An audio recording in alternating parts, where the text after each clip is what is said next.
is a 4 microcoulomb charge, and we're interested in positions A and positions B, located from the center of this charge. Position A is 8 centimeters away, and position B is 12 centimeters away. So we want to distinguish between electric field, voltage, which is potential, and also electric potential energy. Okay, and to do that, let's just do a variety of calculations here. So what if we want to know the electric field at position B?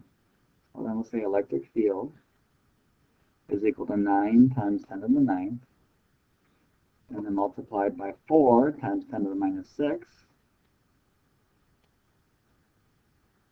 Okay, and we'll divide this by 0.12 squared. And the electric field has a value of 2.5 times 10 to the 6th newtons per coulomb. Okay, and what if we want to know the electric potential energy at position A? Well, electric potential energy is equal to 9 times 10 to the 9th. And again, we need to multiply that by 4 times 10 to the minus 6. And we must choose what our test charge is. Again, it'll be a positive test charge. And let's say that it is a proton. So multiply that times 1.6 times 10 to the minus 19. That's the charge on one proton. And then we'll divide this by a distance of 0.08 meters, the distance from the center. And the electric potential energy will be kind of small because it's only one proton there. It's 7.2 times 10 to the minus 14 joules. Okay, continuing, what if we wanted to know, okay, the electric potential at one of the positions? Well, let's pick position B. Electric potential is voltage, so voltage is equal to 9 times 10 to the 9th. Again, multiplied by 4 times 10 to the minus 6. And we'll divide that by 0.12. And the voltage then turns out to be 3.0 times 10 to the 5th volts. Let's compare what we've calculated here. So electric field at position B, turned out to be a Newton per Coulomb value, so that's a force per charge. Electric potential energy is a joule value.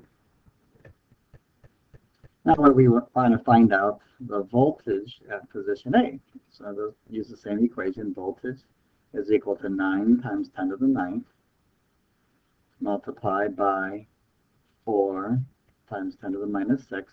And we'll divide that by the radius of 0.08. And the voltage there is 4.5 times 10 to the 5th volts. What if I want to know the potential difference between position B and position A? Well, let me change colors on this. So I want the change in volts, so I'll use delta V. Okay, and let's say we want to go from location B, okay, to location A. So A is our second place. So then I'm just going to take the change in volts, so it'd be 4.5 times 10 to the 5th minus 3.0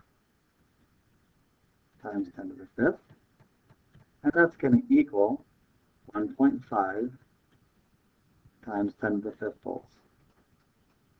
So we have a higher potential at A since we're closer to the charge, and we are at B since we're farther away at point B.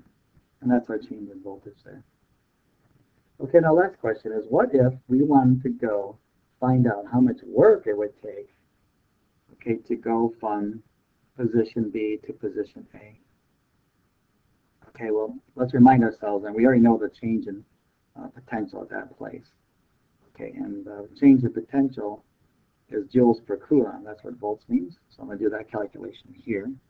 So all I got to do then is say 1.5 times 10 to the 5th joules per coulomb. And again, we're going to pretend that it's a proton going from position B to position A. So we just times that by 1.6 times 10 to the minus 19 coulombs. And of course, that does cross off coulombs there. And we're left with 2.4 times 10 to the minus 14 joules. And that's the difference between all of these values that we calculate, pretty common values that we calculate with electric potential and voltage.